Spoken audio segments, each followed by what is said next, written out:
여러분 안녕하세요. 자, 2008년 3월 교육청 가형 29번 문제풀이를 시작해 보도록 하겠습니다. 자, 읽어볼게요. 어느 공장에서 만드는 제품 A의 무게는, 자, 무게라는 거 잘 보시고요. 평균이 120이고 표준 편차가 10g인 정기분포를 따른다 라고 등장하고 있습니다. 자, 여러분들 이곳에서 자, 선생님하고 이렇게 한번 봅시다. 평균, 요 놈이 120 표준 편차가 10g인 정기분포를 따른다. 그러면 이 표현이 딱 등장했을 때 우리가 이제 이곳에서 생각할 수 있는 내용은 어떤 거냐면, 자, 이 X라는 놈에 대해서 요 놈은 결국 무엇을 말하는 거냐? 무게에 대한 것을 말하는 표현입니다. 자, 그 다음에 얘는 뭘 따른다? 정기분포를 따른대요. 평균이 얼마다? 120이다. 그 다음 표준 편차는 10의 제곱이구나. 뭐 요 정도. 표준 편차가 10이라고 나와 있으니까 이제 10의 제곱 분산이 되겠죠. 자, 이렇게 따른다고 나와 있고요. 이 공장에서 만드는 제품 A 중에서 임의로 추출한 한 개의 무게가 130 이상일 확률, 여기까지 딱 잘라볼게요. 그럼 이 표현을 어떻게 해석하면 되는 거냐면, 어차피 요 X, 그냥 한 개에 대한 것을 말하는 거죠. 자, 하나 적습니다. 무게라고 할 거야. 요 놈은 정기분포를 따른다. 얼마? 평균 120이 될 것이고 표준 편차는 10입니다. 10의 제곱 이렇게 표현될 거야. 자, 이 무게가, 한 개의 무게가 130 이상일 확률, 스몰 p1이라고 되어 있죠. 그럼 이것은 바로 무엇을 구하는 거냐면, 무게가 130 이상이 될 확률, 얘를 구해주면 된다는 거야. 이게 이제 첫 번째 내용이 될 거고, 자, 두 번째로 가볼게요. 그러면 이곳에서 이미 추출한 4개의 무게의 평균이 130 이상일 확률은 P2라고 등장하고 있습니다. 자, 다시 정리할게. 어떤 거냐면 이번에는 이미 추출한 4개의 무게의 평균이 130 이상이 될 확률을 P2라고 했다. P2를 구하라는 얘기야. 근데 우리는 이곳에서 어떤 표현이 필요하냐면, 결국 이곳에서 우리는 크기가 어떤 놈? n인 놈. 근데 여기서는 크기가 얼마? 4라고 등장하고 있죠. 맞아?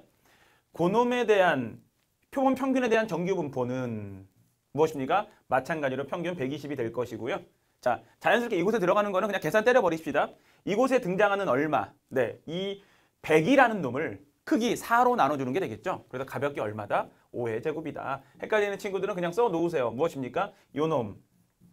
표본 평균에 대한 분산 같은 경우는 모분산 얼마? 100에 해당되는 요 놈을 크기 4로 나눠주었다. 그랬더니 25가 되더라. 이것은 표준 편차 5의 제곱으로 표현이 되더라. 이렇게 나타내줄 수 있겠죠. 여기까지 그냥 보여주면 되는 거야. 자, 됐죠? 그럼 이것들을 가지고서, 그럼 이 상황에 대한 질문, P2라는 것은, 스몰 P2라는 것은 무엇이냐? 표본 평균의 값이, 이 4개에 대한 평균을 말하겠죠? 그것이 얼마? 130 이상이 될 확률을 구하여라. 이런 뜻인 거예요.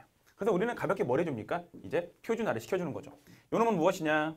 표준화 시켰다. 130에서 120 빼주고 10으로 나눠주는 거. 자, 그냥 천천히 써주도록 할게요. 평균을 빼주고 표준 편차 10으로 나누어 주었습니다. 그러므로 이것이 말하는 것은 Z가 얼마? 1보다 크거나 같아진다. 요 놈을 계산해 주는 거고, 이곳에서의 계산은 어떤 거냐면요. 또 마찬가지로 표준화를 시켜줍니다. 크거나 같을 거야.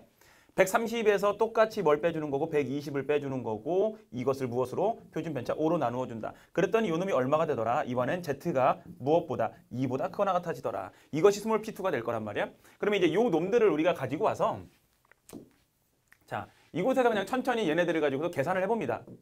자, 첫 번째는 어떤 거냐면, 요 놈에 대한 것은 가볍게, 요 놈들은 이렇게 되겠구나. 그리고 평균은 0이 되겠구나. 0이 당연히 Z가 되겠죠.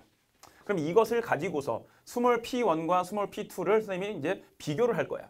그럼 이곳에서 얘는 1보다 크거나 같아진다. 1, 바로 이곳을 나타내주는 모양이 되겠죠. 그럼 이거에 해당되는 값은 어떻게 찾아주면 되느냐? 전체 0.5에서 0부터 1까지 해당되는 3, 4, 1, 3을 빼주면 되겠죠. 그러면 0. 얼마가 될까? 네, 이렇게 뭐 7 될 것이고, 사실 이제 계산 많이 했던 계산인데 1587이다 라는 거 확인해 주시면 되겠고, 그 다음에 2보다 크거나 같다. 여기에 2를 찍고 나서 랄랄랄랄랄라 이렇게 되겠죠. 그럼 요 놈에 해당되는 값은 어떻게? 전체 0.5에서 2에 해당되는 477둘을 빼주면 되겠는데, 그러면 0.0 얼마? 228이다 라는 것으로 그냥 계산이 됩니다. 그러면 이제 이쪽으로 오셔가지고 마무리를 지어주게 되면 스몰 P1에서 P2라는 놈을 뺀다. 얼마? 0.1587. 이곳에서 0.0 228이다. 이 놈을 그냥 빼주는 계산을 해주시면 되겠죠. 그래서 이제 마무리를 지어보게 되면 뭐 끝은 얼마가 됩니까? 9가 될 것이고, 그 다음에 얼마입니까? 빼고 났더니 2가 되는 거지. 그러면은 하고 나면 7에서 2 빼주는 거니까 5가 될 거고, 왜 계산이 안 되고 있어? 그러면은 이제 5에서 2 빼주는 거니까 3이 될 것이고, 0.1359. 답은 4번이 되겠습니다. 그냥 가볍게 첫 번째 요 문제 같은 경우는 그냥 워밍업하는 문제였다라고 생각해 주시면 되고요. 그냥 뭐 표준화. 그다음에 이것에 이제 신경 쓸 것은 뭡니까? 이미 추출 한 개. 이것은 결국 모집단을 나타내는 거라는 생각을 해주셔야 되는 거고, 그 다음에 이미 추출 4개, 이 표현 같은 경우는 무엇입니까? 이제 표본 평균에 대한 정기분포를 계산해라. 이런 내용이었습니다. 자, 필요한 부분들 여러분들 정리해 주시고요. 이 문제는 여기까지 해서 풀이를 마무리합니다. 수고하셨습니다.